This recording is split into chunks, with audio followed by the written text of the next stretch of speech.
Hi, ഞാൻ doctor പ്രിയ Q1B health കെയറിലെ homoeopathic ഫിസിഷ്യനാണ്. ഇന്ന് ക്ലിനിക്കിൽ ഒരുപാട് പേര്, പ്രത്യേകിച്ച് അമ്മമാർ വന്ന് പറയുന്ന ഒരു ബുദ്ധിമുട്ടാണ് ഒന്ന് ജോലി ചെയ്യാൻ ഒരു ഉന്മേഷക്കുറവ്, കഠിനമായ ക്ഷീണം, എപ്പോഴും കിടക്കണം തോന്നുക, ജോലിയെല്ലാം പെൻഡിങ് ആവുക അല്ലെങ്കിൽ നാളത്തേക്ക് മാറ്റി വെക്കുക, ഒന്നിനും ഒരു ഉഷാറില്ലാത്തൊരവസ്ഥ.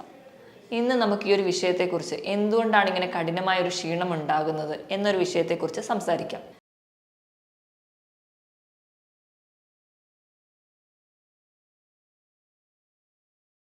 വിട്ടുമാറാത്ത ക്ഷീണം അല്ലെങ്കിൽ കഠിനമായ ക്ഷീണം ഉണ്ടാകണമെങ്കിൽ പല കാരണങ്ങൾ കൊണ്ടുണ്ടാവാം. നമ്മുടെ ശരീരത്തിന് ആവശ്യമായിട്ടുള്ള ഊർജ്ജം ഇല്ലാതെ വരുമ്പോഴാണ് നമുക്ക് ക്ഷീണം ഉണ്ടാകുന്നത്.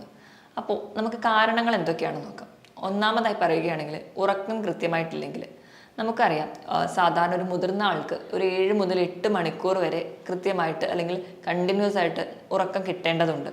പല കാരണങ്ങൾ കൊണ്ട് ഉറക്കം കിട്ടാതെ വന്നു കഴിഞ്ഞാലും രാവിലെ എണീക്കുമ്പോൾ നമുക്കൊരു ഉന്മേഷക്കുറവ് തോന്നാം, അല്ലെങ്കിൽ നമുക്കൊരു കാര്യത്തിൽ കോൺസെൻട്രേറ്റ് ചെയ്യാൻ തോന്നാതിരിക്കുക, തലവേദന, തലയ്ക്കൊരു കനം പോലെ ഇങ്ങനെ നിൽക്കുന്നത് കൊണ്ട് തന്നെ ചിലപ്പോൾ അവരുടെ BP ഒക്കെ നോക്കിയാൽ കുറച്ച് കൂടുതലായിട്ട് നിൽക്കുന്നത് കാണാം.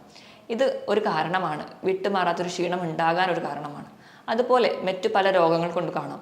ഇപ്പം തൈറോയിഡ് പോലെയുള്ള രോഗങ്ങളുള്ളവർക്കാണെങ്കിൽ നമുക്കറിയാം, തൈറോയിഡ് പോലെയുള്ള രോഗികൾ ആദ്യം തന്നെ പ്രസൻറ്റ് ചെയ്യുക കഠിനമായ ക്ഷീണമായിരിക്കും. അതിനോടൊപ്പം തന്നെ അവർക്ക് ഹൃദയമിടിപ്പ് കൂടുതലായിരിക്കും.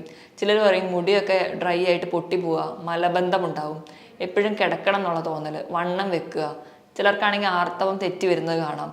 അങ്ങനെ പല രീതിയിലുള്ള ബുദ്ധിമുട്ടുകൾ കാണും.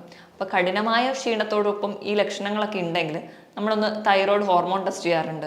ഇപ്പം അതിനുമപ്പുറം തൈറോയ്ഡ് ഹോർമോണാണ് ഇത്രയും നാൾ കൂടുതലായിട്ട് നമ്മൾ ടെസ്റ്റ് ചെയ്തിരുന്നത്.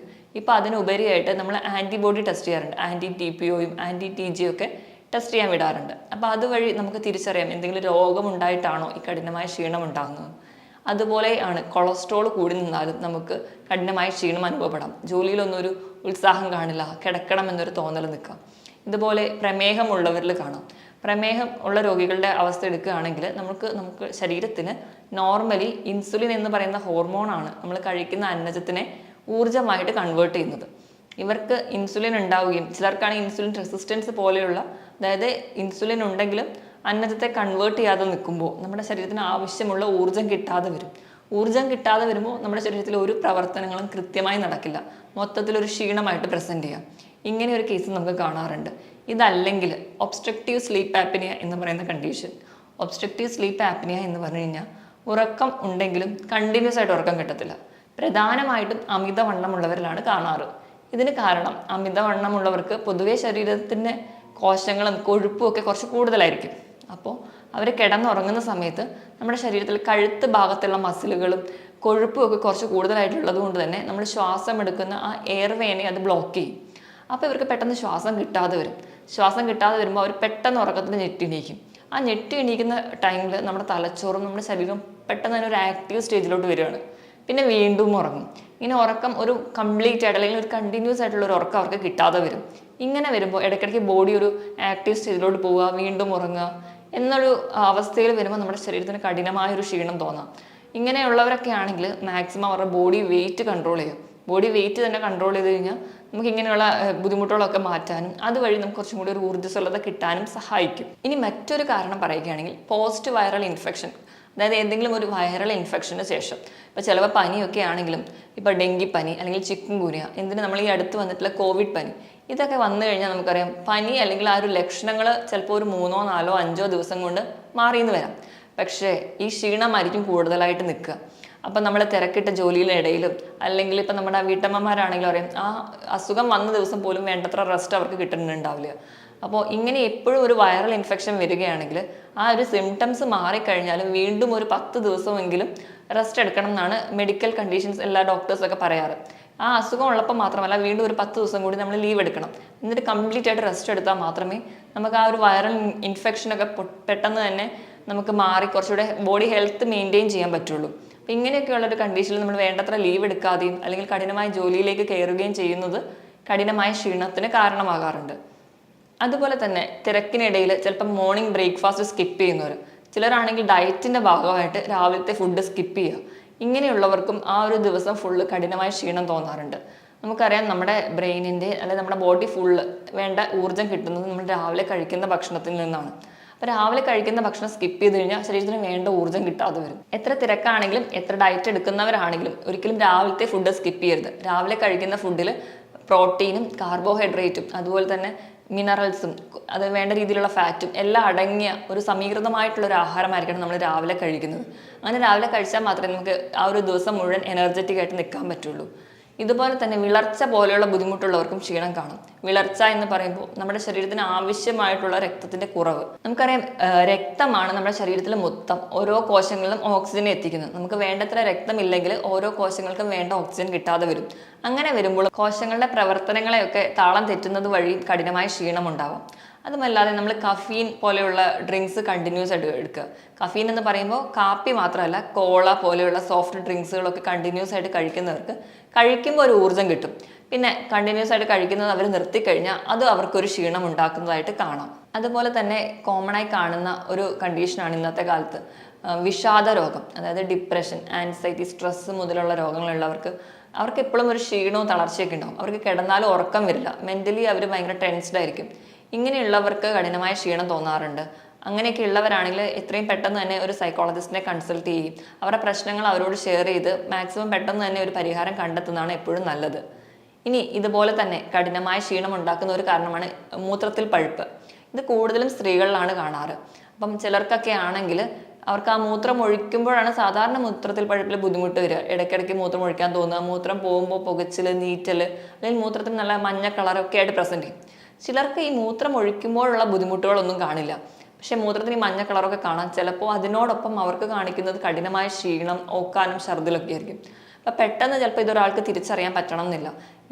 ഈ ലക്ഷണത്തിനോടൊപ്പം തന്നെ രാത്രിയിൽ പനിയും കുളിരും നടുവേദനയും ഒക്കെ ഉണ്ടെങ്കിൽ നമ്മൾ യൂറിൻ ടെസ്റ്റ് ചെയ്യുക, അല്ലെങ്കിൽ ഒരു ഡോക്ടറെ കൺസൾട്ട് ചെയ്യുന്നതാണ് ഏറ്റവും നല്ലത്. അപ്പം മൂത്രത്തിൽ പഴുപ്പുണ്ടാവണമെങ്കിൽ മൂത്രത്തിൽ ആ ഒരു ഇൻഫെക്ഷനോ അല്ലെങ്കിൽ നീറ്റലോ പുകച്ചിലോ മാത്രമേ അല്ല മൂത്രത്തിൽ പഴുപ്പുണ്ടെന്ന് കൺഫേം ചെയ്യുക. മറ്റു പല ലക്ഷണങ്ങളും ഉണ്ടാവും. ഇത് തിരിച്ചറിഞ്ഞ് ഡോക്ടറെ കൺസൾട്ട് ചെയ്യുന്നതാണ് ഏറ്റവും നല്ലത്. ഞാൻ ആദ്യമേ പറഞ്ഞിരുന്നു ഭക്ഷണത്തിൻ്റെ കാര്യം. നമ്മൾ രാവിലത്തെ ഭക്ഷണം സ്കിപ്പ് ചെയ്യരുതെന്ന്. അതുപോലെ തന്നെ ഇമ്പോർട്ടൻ്റ് ആണ് നമ്മുടെ ശരീരത്തിന് ആവശ്യമായ വെള്ളം എത്തുക എന്നത്. അതിനായിട്ട് ദിവസം ഒരു 12 മുതൽ 15 ഗ്ലാസ്, ഏകദേശം 2.5 മുതൽ 3 ലിറ്ററോളം വെള്ളം കുടിക്കുക. എപ്പോഴും നമ്മുടെ ശരീരത്തിന് ആവശ്യമുള്ള വെള്ളം എത്രയാണെന്ന് കണ്ടുപിടിക്കണമെങ്കിൽ നമ്മുടെ ആവറേജ് ബോഡി വെയിറ്റ് എടുക്കണം. അതായത് 25 കിലോയ്ക്ക് 1 ലിറ്റർ വെള്ളമെങ്കിലും വേണം. അതായത് ഒരു 75 കിലോ ഉള്ള ആളാണെങ്കിൽ 3 ലിറ്റർ വെള്ളമെങ്കിലും ഒരു ദിവസം കുടിക്കണം. നമ്മുടെ ശരീരത്തിന് ആവശ്യമായിട്ടുള്ള വെള്ളമില്ലെങ്കിലും നമുക്ക് ക്ഷീണം പോലെയുള്ള ബുദ്ധിമുട്ടുകൾ തോന്നാം. അതുപോലെ തന്നെ ചെറിയ രീതിയിലുള്ള ഫുഡ് അലർജി. നമ്മൾ ഫുഡ് അലർജി എന്ന് പറയുമ്പോൾ നമ്മൾ ഏറ്റവും ആദ്യം ആയിരിക്കും ചൊറിച്ചിലോ അല്ലെങ്കിൽ വേറെ എന്തെങ്കിലും വയറിന് ബുദ്ധിമുട്ട് തുടങ്ങിയ ലക്ഷണങ്ങളായിട്ടാണല്ലോ പ്രസൻറ്റ് ചെയ്യുക. ഇതല്ലാതെ ചെറിയ രീതിയിലുള്ള ഫുഡ് അലർജി പലർക്കും അതൊരു ക്ഷീണം മാത്രമായിട്ടും പ്രസൻറ്റ് ചെയ്യാറുണ്ട്. ഇതല്ലാതെ തന്നെ നമ്മുടെ ഹൃദയത്തിൻ്റെ ഇടിപ്പിൽ എന്തെങ്കിലും വ്യത്യാസം വന്നാൽ, നമ്മുടെ ഹൃദയത്തിന് എന്തെങ്കിലും ചെറിയ കംപ്ലയിൻറ്റ്സ് ഉണ്ടെങ്കിൽ ഹൃദയത്തിന് വേണ്ട രീതിയിൽ ബ്ലഡ് പമ്പ് ചെയ്യാൻ പറ്റാതെ വരും. അപ്പോൾ ഞാൻ പറഞ്ഞ പോലെ ശരീരത്തിൻ്റെ എല്ലാ ഭാഗത്തും വേണ്ട രീതിയിൽ രക്തം എത്തില്ല, വേണ്ട രീതിയിൽ ഓക്സിജൻ എത്തില്ല. അപ്പം ഇങ്ങനെ ഒരു കണ്ടീഷൻ ഉണ്ടെങ്കിൽ ഒരു 40-45 വയസ്സിന് കഴിഞ്ഞവർക്കാണെങ്കിൽ ഇങ്ങനെ ഒരു നടക്കുമ്പോൾ കിതപ്പ്, സ്റ്റെപ്പ് കയറാൻ ബുദ്ധിമുട്ട്, ഇടയ്ക്കിടയ്ക്ക് നെഞ്ചിടിപ്പ് കൂടുന്ന പോലെയുള്ള ബുദ്ധിമുട്ട്, പെട്ടെന്ന് വിയർക്കൽ, ക്ഷീണം പോലെയുള്ള ബുദ്ധിമുട്ടുണ്ടെങ്കിൽ ഒരു ഡോക്ടറെ കൺസൾട്ട് ചെയ്യുകയും വേണ്ട പരിശോധനകൾ എടുക്കുകയാണ് നല്ലത്. ഇതുപോലെ തന്നെ ഫൈബ്രോമയാൾജിയ അല്ലെങ്കിൽ ക്രോണിക് ഫാറ്റീഗ് സിൻഡം ഉള്ളവർക്കും കഠിനമായ ക്ഷീണം തോന്നാം. അവർക്ക് പ്രത്യേകിച്ച് എവിടെയാണ് വേദന അല്ലെങ്കിൽ എന്താണ് അവരുടെ അസുഖം എന്ന് അവർക്ക് തിരിച്ചു പറയാൻ പറ്റില്ല. അവർക്ക് കഠിനമായ ക്ഷീണത്തിനോടൊപ്പം മെൻ്റൽ ടെൻഷനും സ്ട്രെസ്സും ഒക്കെ കൂടുതലായിരിക്കും. അപ്പോൾ ഇങ്ങനെയുള്ളവരാണെങ്കിൽ അതും എന്താണെന്ന് തിരിച്ചറിയാൻ ബുദ്ധിമുട്ടുള്ളത് കൊണ്ട് മാക്സിമം ഒരു ഡോക്ടറെ കൺസൾട്ട് ചെയ്യുന്നതാണ് എപ്പോഴും നല്ലത്. ഇതുപോലെ തന്നെ നമ്മൾ കണ്ടിന്യൂസ് ആയിട്ട് ജോലി ചെയ്യുന്നവർ, ഇപ്പോൾ ഡേയും നൈറ്റും ഒരുപോലെ ഡ്യൂട്ടി എടുക്കുന്നവർ, ചില സ്ഥാപനങ്ങളിലൊക്കെ ഇപ്പോൾ നമുക്കറിയാം സെക്യൂരിറ്റി പോലുള്ള ജോലികൾക്കൊക്കെ ചിലപ്പോൾ മോർണിംഗ് 8 ജോലിക്ക് കയറിയ പിറ്റേ ദിവസം മോർണിംഗ് 8 വരെയൊക്കെ ആയിരിക്കും അവർ ജോലി. അതായത് കണ്ടിന്യൂസ് ആയിട്ട് 24 മണിക്കൂർ ജോലി. അപ്പോൾ ഇങ്ങനെ ഉള്ളത് കൊണ്ട് തന്നെ അവരുടെ ഉറക്കത്തിൻ്റെ സൈക്കിള് എപ്പോഴും ഒരു പീരിയോഡിക് ആയിരിക്കില്ല. അതായത് കൃത്യസമയത്ത് ഉറങ്ങാനും ഉണരാനും അവർക്ക് പറ്റാതെ വരും. അങ്ങനെ കൃത്യസമയത്ത് ഉറക്കവും അതുപോലെ തന്നെ എണീക്കാനും പറ്റാതെ വരുമ്പോൾ നമ്മുടെ ബോഡിയിലെ ബയോളജിക്കൽ ക്ലോക്ക് അതിൻ്റെ പ്രവർത്തനം താളം തെറ്റും. അപ്പം മൊത്തത്തിൽ നമ്മുടെ ബോഡിയുടെ ഒരു റിതം അങ്ങ് നഷ്ടപ്പെടും. അതുകൊണ്ട് അവർക്ക് പിന്നെ വന്ന് കിടന്നാലും അവർക്കൊരു വേണ്ട രീതിയിലുള്ള റെസ്റ്റോ ഉറക്കമോ ഒന്നും കിട്ടാതെ വരും. അങ്ങനെ കണ്ടിന്യൂസ് ആയിട്ട് ജോലി ചെയ്യുന്നവർക്കും ഇങ്ങനെ കഠിനമായ ക്ഷീണം തോന്നാറുണ്ട്. ഇതുപോലെ തന്നെ നമ്മുടെ ശരീരത്തിൽ ചില വൈറ്റമിൻ്റെ അഭാവം അല്ലെങ്കിൽ ധാതുക്കളുടെ മിനറലുകളുടെയൊക്കെ അഭാവം മൂലവും കഠിനമായ ക്ഷീണം തോന്നാറുണ്ട്. ഇനി വൈറ്റമിൻ ബി കോംപ്ലക്സിൻ്റെ കുറവാണെങ്കിൽ നമുക്ക് വായിൽ പുണ്ണ് വരാറുണ്ട്. അതുപോലെ തന്നെ നാഡികളുടെ പ്രവർത്തനം ഒന്നും കറക്റ്റ് ആയിരിക്കില്ല. അതുവഴി നമുക്ക് കഠിനമായ ക്ഷീണം തോന്നാറുണ്ട്. ഇനി ഈ പറഞ്ഞ കാരണങ്ങൾ കൊണ്ടാണ് പൊതുവേ നമുക്ക് വിട്ടുമാറാത്തൊരു ക്ഷീണം കാണുന്നത്. ഇനി നമുക്കൊരു പരിധി വരെ ഇതെങ്ങനെ മാനേജ് ചെയ്യാം അല്ലെങ്കിൽ ഇതിൽ നിന്ന് നമുക്ക് എങ്ങനെ രക്ഷപ്പെടാൻ നോക്കാം. അതിനായിട്ട് കൃത്യമായിട്ട് നമ്മുടെ ബോഡിയിൽ ഒരു റുട്ടീൻ സെറ്റ് ചെയ്യുക. അതായത് നമ്മൾ നേരത്തെ കിടന്നുറങ്ങുക, ഒരു 7 മുതൽ 8 മണിക്കൂർ വരെ കൃത്യമായി നല്ല സുഖമായി ഉറങ്ങുക. ഉറങ്ങിക്കഴിഞ്ഞ് രാവിലെ ഫ്രഷ് ആയിട്ട് എണീക്കുക. എണീറ്റ ഉടനെ തന്നെ നമ്മൾ ഇപ്പോൾ പൊതുവേ ചെയ്യാറുള്ളത് നമ്മൾ നേരെ ഫോൺ എടുത്ത് ഫോണിലെ എല്ലാ കാര്യങ്ങളും ചെക്ക് ചെയ്യാറാണ്. അതിന് പകരം രാവിലെ എണീറ്റ് ഒരു മണിക്കൂർ വരെ ഫോണിൻ്റെ യൂസ് ചെയ്യാതിരിക്കുക. മാക്സിമം അതെല്ലാം ഉപയോഗിക്കാതിരുന്ന് നേരെ തന്നെ ചെറിയൊരു വ്യായാമത്തിലോട്ട് പോവുക. രാവിലെ എണീറ്റ ഉടനെ ഒരു ചെറിയ ബ്രീത്തിങ് എക്സസൈസ്, അതുപോലെ തന്നെ ചെറിയ ബോഡിക്ക് ഒരു വാമപ്പ് കൊടുത്ത് ചെറിയ രീതിയിലുള്ള വ്യായാമങ്ങൾ, രാവിലെ ഒന്ന് എണീറ്റ് നടക്കാൻ പോവുക, അല്ലെങ്കിൽ ചെറിയ രീതിയിലുള്ള ജോക്കിങ്സ്, അതുപോലെ സൈക്ലിങ്ങോ സ്വിമ്മിങ്ങോ ഒക്കെ ചെയ്യാം. ഇങ്ങനെയുള്ള വ്യായാമങ്ങൾ ചെയ്യുമ്പോൾ നമ്മുടെ ശരീരവും പൊതുവെ കുറച്ചുകൂടെ ഹെൽത്തി ആയിട്ടിരിക്കും, മൈൻഡും കുറച്ചുകൂടെ റിലാക്സ് ആയിട്ടിരിക്കും. അത് കഴിഞ്ഞ് വരുമ്പോൾ 1-2 ഗ്ലാസ് ഇളം ചൂടുവെള്ളം കുടിക്കുക. അതുപോലെ തന്നെ രാവിലത്തെ പ്രഭാത ഭക്ഷണത്തിൽ പ്രോട്ടീനും അതുപോലെ തന്നെ കാർബോഹൈഡ്രേറ്റും അതുപോലെ തന്നെ അന്നജം ഒക്കെ എല്ലാം ഉണ്ട് എന്ന് ഉറപ്പുവരുത്തുക. എപ്പോഴും പ്രോട്ടീൻ കുറച്ച് കൂടുതലായിട്ട് നിർത്താൻ വേണ്ടി ശ്രദ്ധിക്കുക. ഇങ്ങനെ കൃത്യമായിട്ട് ഒരു ഭക്ഷണശീലം ഉണ്ടാക്കുക, കൃത്യസമയത്ത് തന്നെ ഭക്ഷണം കഴിക്കുക. ഇങ്ങനെയൊക്കെ ചെയ്യുകയാണെങ്കിലും അതിനോടൊപ്പം തന്നെ കൃത്യമായിട്ട് അല്ലെങ്കിൽ ധാരാളം വെള്ളം കുടിക്കുന്നത് വഴി നമുക്ക് ഒരു പരിധി വരെയുള്ള ക്ഷീണത്തിൽ നിന്നൊക്കെ നമുക്ക് രക്ഷപ്പെടാം. അതുപോലെ തന്നെ നമ്മൾ കഴിക്കുന്ന ഭക്ഷണം തിരഞ്ഞെടുക്കുമ്പോൾ എപ്പോഴും പ്രോട്ടീൻ അടങ്ങിയ ഭക്ഷണങ്ങൾ, ധാരാളം ഫ്രൂട്ട്സുകൾ, വെജിറ്റബിൾസ് കൂടുതലായിട്ട് കഴിക്കാൻ വേണ്ടി ശ്രദ്ധിക്കുക. omega-3 ഫാറ്റി ആസിഡ് അടങ്ങിയിട്ടുള്ള, അതായത് നമ്മൾ ചെറിയ മത്സ്യങ്ങൾ, മത്തി, അയല പോലെയുള്ള മത്സ്യങ്ങളിലൊക്കെ ധാരാളമായിട്ട് അടങ്ങിയിട്ടുണ്ട്. അതുപോലെ തന്നെ നമ്മൾ കഴിക്കുന്ന നട്ട്സുകളിലുണ്ട്, അതായത് ബദാമിൽ, അതുപോലെ തന്നെ ഫ്ലാക്സ് സീഡിൽ ഒക്കെ omega-3 ഫാറ്റി ആസിഡ്സ് ഉണ്ട്. ഇതുള്ള ഭക്ഷണങ്ങൾ കൂടുതലായിട്ട് കഴിച്ചാൽ നമ്മുടെ ശരീരത്തിൽ എന്തെങ്കിലും നീർക്കെട്ടുകളോ ക്ഷീണമൊക്കെ ഉണ്ടെങ്കിൽ അതിൽ നിന്നൊക്കെ നമുക്ക് രക്ഷപ്പെടാം. അതുപോലെ വൈറ്റമിൻ ഡി കിട്ടാൻ വേണ്ടി രാവിലത്തെ ഇളം വെയിൽ കൊള്ളുക. അതായത് നമ്മുടെ സ്കിന്നിൽ വീഴത്തക്ക രീതിയിൽ വൈറ്റമിൻ ഡി കിട്ടാൻ വേണ്ടി വെയിൽ കൊള്ളുക. വെയിൽ കൊണ്ടു കഴിഞ്ഞാൽ മാത്രമേ വൈറ്റമിൻ ഡി സിന്തസിസ് നടക്കുകയുള്ളൂ. അതുവഴി നമുക്ക് ശരീരത്തിൽ വേണ്ട വൈറ്റമിൻസും മിനറൽസ്, അത് കാൽസ്യം ഒക്കെ ശരീരത്തിൽ ആഗീകരണം ചെയ്യുള്ളൂ. അതിനായിട്ട് നമ്മൾ വെയിലൊക്കെ കൃത്യമായി കൊള്ളുക. അതുപോലെ കൃത്യസമയത്ത് ഭക്ഷണം കഴിക്കുക. ഇങ്ങനെയൊക്കെ ചെയ്തു കഴിഞ്ഞാൽ പൊതുവെ ഉണ്ടാവുന്ന മെൻ്റൽ ടെൻഷൻസൊക്കെ നമുക്ക് കുറയ്ക്കാൻ പറ്റും. അതുപോലെ തന്നെ നമ്മുടെ ശരീരം കുറച്ചുകൂടെ ഹെൽത്തി ആയിട്ടിരിക്കും. ഈ കഠിനമായ ക്ഷീണമൊക്കെ നിന്ന് നമുക്ക് രക്ഷപ്പെടാൻ പറ്റും.